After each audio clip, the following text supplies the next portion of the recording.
In the grey പടം കണ്ടു. ഗൈ Ritchie സംവിധാനം ചെയ്ത പടമാണ്. ഹെൻറി കാവിൽ, ജേക്ക് ജിലൻഹാൾ, ഐസ ഗോൺസാലസ് അങ്ങനെ വമ്പൻ താരനിര അണിനിരന്ന ഒരു സിനിമ കൂടിയാണ്. അപ്പോൾ ഇന്ന് ഈ ഇംഗ്ലീഷ് ആക്ഷൻ ത്രില്ലർ സിനിമയെ കുറിച്ച്.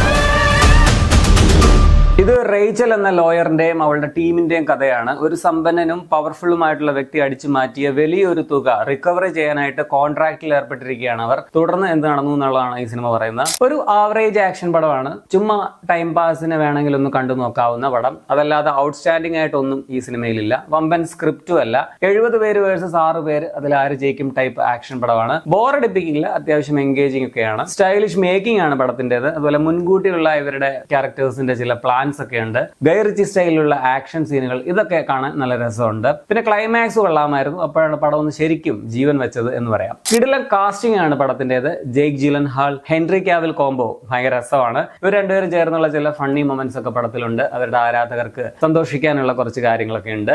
ഐസ ഗോൺസാലസ് ആണ് റേച്ചൽ എന്ന കഥാപാത്രമായിട്ട് വരുന്നത്. റോസമണ്ട് പൈക്കും ഒരു റോളിൽ വരുന്നുണ്ട്. ആർക്കും അങ്ങനെ ഗംഭീര റോളോ ഭയങ്കര പെർഫോം ചെയ്യാനുള്ള സ്കോപ്പോ എടുത്തു പറയാനുള്ളതോ അങ്ങനെയൊന്നുമില്ല. Camera, location, editing, sound design ഒക്കെ കൊള്ളാം. ടെക്നിക്കലി ഗുഡ് ഫിലിമാണ്. ഇനി നെഗറ്റീവ്സ് പറയുകയാണെങ്കിൽ നോ ഇമോഷണൽ കണക്ഷൻ, നിർഗുണ പരബ്രഹ്മ മണ്ടംകൊണാപ്പികളായിട്ടുള്ള വില്ലന്മാർ, വളരെ പ്രഡിക്റ്റബിൾ ആയിട്ടുള്ള സ്ഥിരം അടി വെടിക്കഥയാണ് പടത്തിലുള്ളതും. നമുക്ക് ആര് ചത്താലും ജീവിച്ചാലും അങ്ങനെ വലിയ വിഷമം ഒന്നും തോന്നുകയില്ല. സോ കൂടുതലും ഒരു നിർവികാരതയോടെയാണ് പടം കണ്ടു തീർക്കാൻ പറ്റുക എന്ന് പറയാം. സോ മൊത്തത്തിൽ ജേക്ക് അണ്ണൻ, ഹെൻറി അണ്ണൻ ആരാധകർക്ക് ചുമ്മാ അവരെങ്ങനെ കണ്ടിരിക്കാൻ വേണ്ടി ഒന്ന് സമയം കളയാൻ വേണ്ടി കാണാവുന്ന ഒരു പടമാണ്. സ്റ്റൈലിഷ് ആയിട്ട് മേക്ക് ചെയ്ത പുതുമയൊന്നും ഇല്ലാത്ത ഒരു യൂഷ്വൽ ആവറേജ് ആക്ഷൻ പടം. പടം ഇപ്പോൾ അവൈലബിൾ ആണ്. മെയിൻ പ്ലാറ്റ്ഫോമിലൊന്നും വന്നിട്ടില്ല, പക്ഷേ ഇന്റർനെറ്റിന്റെ ശക്തി ഉപയോഗിച്ച് നിങ്ങൾക്ക് കാണാൻ പറ്റും. 1 മണിക്കൂർ 36 മിനിറ്റ് മാത്രമേ സിനിമയ്ക്ക് ലെങ്ത് ഉള്ളൂ. 18+ ഒന്നുമല്ല. അപ്പൊ നിങ്ങൾ ഈ പടം കണ്ടിട്ടുള്ളവരാണെങ്കിൽ നിങ്ങളുടെ അഭിപ്രായം കമന്റിൽ രേഖപ്പെടുത്തുമല്ലോ.